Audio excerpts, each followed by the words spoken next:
Hello viewers, আসসালামু আলাইকুম। আমার নতুন সিরিজে আপনাদেরকে স্বাগতম। যশোর বাংলাদেশের দক্ষিণ পশ্চিমাঞ্চলের প্রবেশদ্বারখ্যাত যশোর একটি গুরুত্বপূর্ণ জেলা ও প্রাচীন জনপদ। ১৭৮১ খ্রিস্টাব্দে যশোর জেলা প্রতিষ্ঠা করা হয়। যশোর জেলার নামকরণ নিয়ে বিভিন্ন মতবাদ থাকলেও সবচেয়ে গ্রহণযোগ্য যেটি ফার্সি শব্দ যশোর থেকেই যশোর নামের উৎপত্তি। ফার্সি শব্দ যশোর অর্থ ব্রিজ বা সাঁকো। যশোরে আসার জন্য অসংখ্য খাল নদীনালা পার হতে হতো। এইসব খাল নদী-নালার উপরে ছিল অসংখ্য সাঁকো। ধারণা করা হয় এই ফার্সি শব্দ যশোর থেকেই এই কারণেই যশোর নামের উৎপত্তি। যশোরের যশ খেজুরের রস বা ফুলের রাজ্য। যাই বলুন না কেন, যশোর জেলা কিন্তু শুধু খেজুরের রস বা ফুলের মধ্যেই সীমাবদ্ধ নয়। ব্রিটিশ ভারতের প্রথম জেলা বা প্রথম ডিজিটাল জেলা যশোরে রয়েছে বাংলাদেশের একমাত্র বিমান বাহিনী একাডেমি, সর্ববৃহৎ স্থলবন্দর বেনাপোল, সর্ববৃহৎ সিনেমা হল মনিহার, বাংলাদেশের অন্যতম বড় সেনানিবাস যশোর ক্যান্টনমেন্ট, খুলনা বিভাগের একমাত্র বিমানবন্দর ও শিক্ষা বোর্ড যশোরে অবস্থিত। শিক্ষাক্ষেত্রেও যশোর যথেষ্ট উন্নত। একটি সরকারি বিশ্ববিদ্যালয়, একটি সরকারি মেডিকেল সহ ২টি মেডিকেল কলেজ এবং একাধিক সরকারি শিক্ষা প্রতিষ্ঠান যশোর জেলায় রয়েছে, যেগুলোর মধ্যে অন্যতম যশোর জেলা স্কুল, যেটির প্রতিষ্ঠা ১৮৩৮ সালে। এছাড়া যশোরে রয়েছে দেশের প্রথম আইটি পার্ক। অর্থনীতিতে যশোর যথেষ্ট সমৃদ্ধ। বাংলাদেশের সর্বোচ্চ সবজি ও ফুল উৎপাদনকারী জেলা যশোর। যশোরের সবজি, ফুল, মাছ চাষ, রেণুপোনা উৎপাদন, নোয়াপাড়ার শিল্প কারখানা ও নৌবন্দর, বেনাপোল স্থলবন্দর যশোরের অর্থনীতিকে যথেষ্ট বেগবান করেছে। বিমান, রেল, সড়কপথ মিলে যশোরে রয়েছে শক্তিশালী যোগাযোগ ব্যবস্থা। বাংলাদেশের সবকয়টি বিভাগীয় শহরের সাথেই যশোরের রয়েছে বাস যোগাযোগ। এছাড়া উত্তরবঙ্গ, রাজশাহী, ঢাকা এবং কলকাতার সাথে রয়েছে রেল যোগাযোগ। যদিও কলকাতা ট্রেনটি দুই দেশের বৈরী সম্পর্কের জন্য আপাতত কিছুদিন বন্ধ আছে এবং ঢাকার সাথে রয়েছে বিমান যোগাযোগ। যশোর পৌরসভার বয়স ১৪০ বছর। এত প্রাপ্তির মাঝে অপ্রাপ্তি। ১৪০ বছরে যশোর পৌরসভার আয়তন বিন্দুমাত্রও বাড়েনি। যশোর শহরের আয়তন প্রায় ৭০ বর্গ কিলোমিটার, কিন্তু পৌরসভা মাত্র ২১ বর্গ কিলোমিটার। বিভাগীয় শহর খুলনা একসময় যশোরের মহকুমা হলেও এখন খুলনা বিভাগীয় শহর ও সিটি কর্পোরেশন। কিন্তু যশোরের পৌরসভাকে সিটিতে পরিণত করা তো দূরে থাক, আয়তনও বাড়েনি। যাই হোক, অবশেষে নিজের জেলা যশোরকে নিয়ে শুরু করতে যাচ্ছি আমার নতুন সিরিজ। ইনশাল্লাহ যতটা পারি যশোরকে আপনাদের সামনে তুলে ধরব। যশোর সিরিজের প্রথম পর্বে আপনাদেরকে নিয়ে যাব মহাকবি মাইকেল মধুসূদনের স্মৃতি বিজড়িত সাগরদাড়িতে। সাথে বোনাস হিসেবে থাকছে মধুমেলা। চলুন ঘুরে আসি সাগরদাড়ি থেকে। দিনটি ছিল ২০ জানুয়ারি ২০২৪। দুপুরের পর আমি বাসা থেকে রওনা হই কেশবপুরের সাগরদাড়ির উদ্দেশ্যে। যশোর থেকে সর্বপ্রথম বাসযোগে আসতে হবে কেশবপুর শহরে। তারপর অটোরিকশা বা মোটরসাইকেলে করে যেতে হবে সাগরদাড়ি। যশোর টার্মিনাল থেকে কেশবপুরের বাস পেয়ে যাবেন। তবে আমি মনিহার থেকে ঢাকা থেকে পাইকগাছাগামী বাসে উঠে কেশবপুর চলে যাই। এতে সময় অনেক কম লাগে, ভাড়া ১০০ টাকা। যশোর থেকে কেশবপুর আনুমানিক ৩৫ কিলোমিটার। কেশবপুর থেকে আমি সাগরদাড়ি যাবার জন্য একটি বাইক ঠিক করি। অবশ্যই দরদাম করে নেবেন। ভাড়া পড়বে আনুমানিক ১৫০ টাকা। দূরত্ব ১২ কিলোমিটার। রাস্তা ভালো হওয়াতে খুব একটা বেশি সময় লাগবে না। রাস্তার সৌন্দর্য দেখতে দেখতে চলুন এবার জেনে নিই দেশের বিভিন্ন প্রান্ত থেকে আপনারা কিভাবে আসবেন সাগরদাড়িতে। বাসে ঢাকা থেকে আসতে চাইলে আপনাকে পাইকগাছাগামী বাস অথবা সাতক্ষীরার যে বাসগুলো কেশবপুর হয়ে যায় সে বাসগুলোতে উঠতে হবে, যেমন Liton travels, Hanif, SP golden line, Satkhira line, MR ইত্যাদি। উল্লেখ্য, ঢাকা থেকে সাতক্ষীরা যাওয়ার জন্য মোট রাস্তা ৩টি, তো অবশ্যই যে গাড়িটা কেশবপুর হয়ে যাবে সেই গাড়িতেই উঠবেন। চট্টগ্রাম থেকে সৌদিয়া, হানিফ, ইগল পেয়ে যাবেন কেশবপুর আসার জন্য। সিলেট থেকে মামুন, ময়মনসিংহ থেকে শামীম, রংপুর থেকে জামান, বিআরটিসি পেয়ে যাবেন। রাজশাহী থেকে আসতে চাইলে বাস বা ট্রেন যেটাতেই আসুন না কেন প্রথমেই আসতে হবে যশোর শহর, তারপর সাগরদাড়ি। বরিশাল থেকে আসতে চাইলে প্রথমে আসতে হবে চুকনগর, তারপর কেশবপুর।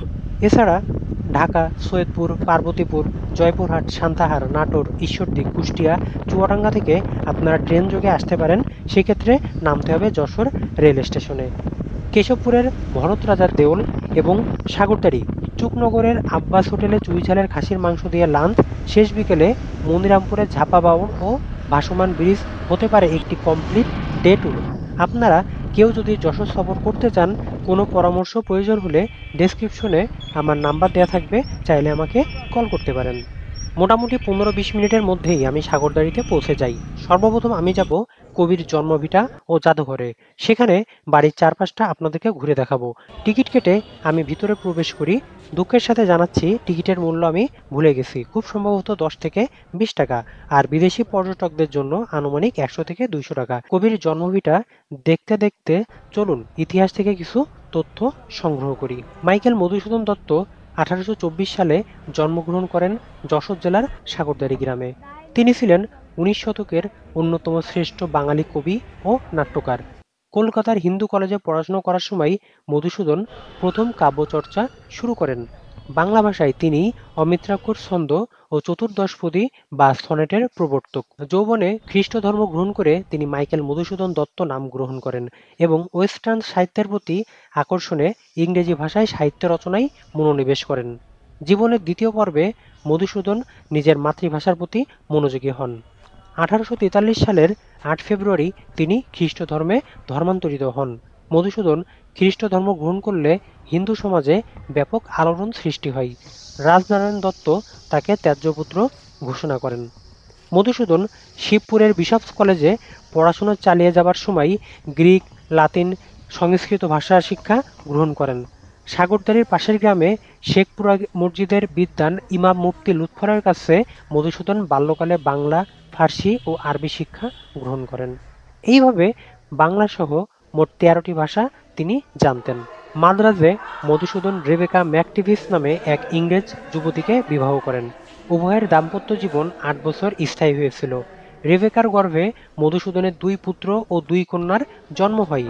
মাদ্রাজ জীবনের শেষ পর্বে রেবেকার সঙ্গে বিবাহ বিচ্ছেদ হওয়ার অল্পকাল পরে মধুসূদন এমিলিয়া হেনরিয়েটা সোফিয়া নামে এক ফরাসি তরুণীকে বিবাহ করেন। হেনরিয়েটা মধুসূদনের সারা জীবনের সঙ্গী ছিলেন। তাদের নেপোলিয়ান নামক এক ছেলে এবং শর্মিষ্ঠা নামে এক মেয়ে ছিল। তার বংশধরদের মধ্যে অন্যতম হল বিখ্যাত টেনিস খেলোয়াড় লিয়েন্ডার পেজ। মধুসূদনের শেষ জীবন চরম দুঃখ ও দারিদ্র্যের মধ্য দিয়ে অতিবাহিত হয়। আইন ব্যবসায় তিনি তেমন সাফল্য লাভ করতে পারেননি। তাছাড়া অমিতব্যয়ী স্বভাবের জন্য তিনি ঋণগ্রস্ত হয়ে পড়েন। 1873 খ্রিস্টাব্দের 29 জুন আলিপুর জেনারেল হাসপাতালে অর্থের অভাবে তিনি মৃত্যুবরণ করেন এবং তাকে কলকাতার সার্কুলার রোডে সমাধি দেওয়া হয়। জীবনের দ্বিতীয় পর্বে মধুসূদন নিজের মাতৃভাষার প্রতি মনোযোগী হন।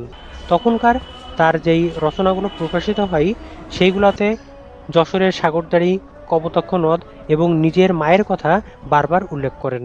কবির জন্মবার্ষিকী উপলক্ষে প্রতি বছর জানুয়ারির শেষ সপ্তাহে আয়োজন করা হয় মধুমেলা। কপোতাক্ষ নদীর পাড়ে লাখ লাখ দর্শনার্থীর উপস্থিতিতে মুখরিত হয়ে ওঠে মেলা প্রাঙ্গণ। মধুমেলা উপলক্ষে কপোতাক্ষের 2 পাড়ে যশোর ও সাতক্ষীরাবাসীর ভিতর ব্যাপক উৎসাহ উদ্দীপনার সৃষ্টি হয়। কবির মৃত্যুর 17 বছর পর তার ভাইয়ের মেয়ে কবি মানকুমারী বসু 1890 সালে সাগরদাড়িতে কবির প্রথম স্মরণসভার আয়োজন করেন। সেই থেকে শুরু হয় মধুমেলার। এরই ধারাবাহিকতায় সাংস্কৃতিক বিষয়ক মন্ত্রণালয়ের পৃষ্ঠপোষকতায় যশোর জেলা প্রশাসন প্রতি বছর আয়োজন করে সপ্তাহব্যাপী মধুমেলার। মধুমেলাতে আসলে আপনি উপভোগ করতে পারবেন কেশবপুর থেকে সাগরদাড়ি রোডের সৌন্দর্য, কবির জন্মভিটা ও জাদুঘর, মেলার হরেক রকমের আয়োজন এবং কবির স্মৃতি বিজড়িত কপোতাক্ষ নদী। গত 24 জানুয়ারি 2025 শুরু হয়ে গেছে সপ্তাহব্যাপী মধুমেলার। 2014 এবং 2024 আমার 2 বার সুযোগ হয়েছে মধুমেলাতে ঘুরতে যাবার। মধুমেলায় দর্শনার্থীদের বিনোদনের জন্য রয়েছে সার্কাস ও জাদু প্রদর্শনী। বিনোদনের জন্য রয়েছে নাগরদোলা সহ নানা আয়োজন। মেলার মাঠে দেখা মিলবে শতাধিক পণ্যের পসরা, বাহারি মিষ্টির দোকান, ফুচকা, চটপটি সহ বিভিন্ন ফাস্টফুড খাবারের দোকান।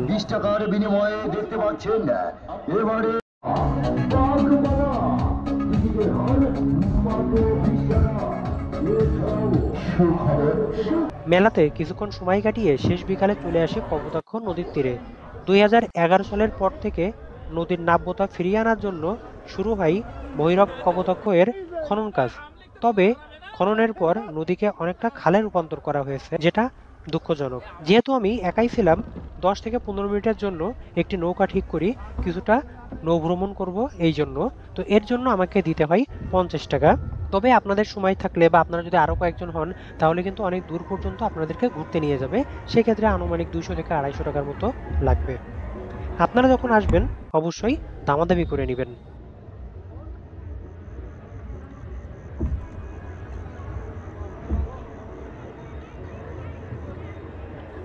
নদীতে কিছুক্ষণ সময় কাটিয়ে আমি নদীর ওই পাশে চলে যাই। দেখতেই পাচ্ছেন নদীর অপর প্রান্তে যাবার জন্য একটি বাঁশের সাঁকো নির্মাণ করা হয়েছে।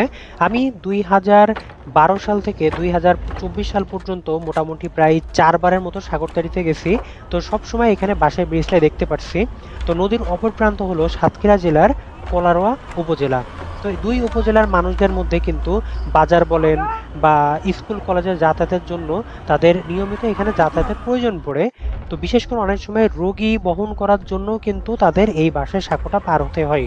একটা ব্রিজ তাদের এখানে খুবই প্রয়োজন। সন্ধ্যার পর কিছুক্ষণ মেলাতে সময় কাটিয়ে পরিবারের জন্য কেনাকাটা করে যশোরের উদ্দেশ্যে রওনা হই। মেলার সময় রাত হলেও যাতায়াত নিয়ে কোনো সমস্যা হয় না। আমি এপিসোডের একদম শেষ প্রান্তে চলে আসছি। মেলাতে ঘুরতে আসলে সার্কাসের আড়ালে কোনো অশ্লীল কর্মকাণ্ড থাকলে বা কোনো জুয়ার আসর থাকলে এগুলো এড়িয়ে চলবেন। মেলার দোকান থেকে খাবার নির্বাচনে অবশ্যই বুদ্ধিমত্তার পরিচয় দিবেন। জনাকীর্ণ স্থানে অবশ্যই মাস্ক ব্যবহার করবেন। ময়লা আবর্জনা নির্দিষ্ট ডাস্টবিনে রাখবেন। খুব দ্রুতই দেখা হবে যশোরের অন্য কোনো স্থানে। সেই পর্যন্ত আপনারা সুস্থ থাকুন, ভালো থাকুন। আল্লাহ হাফেজ।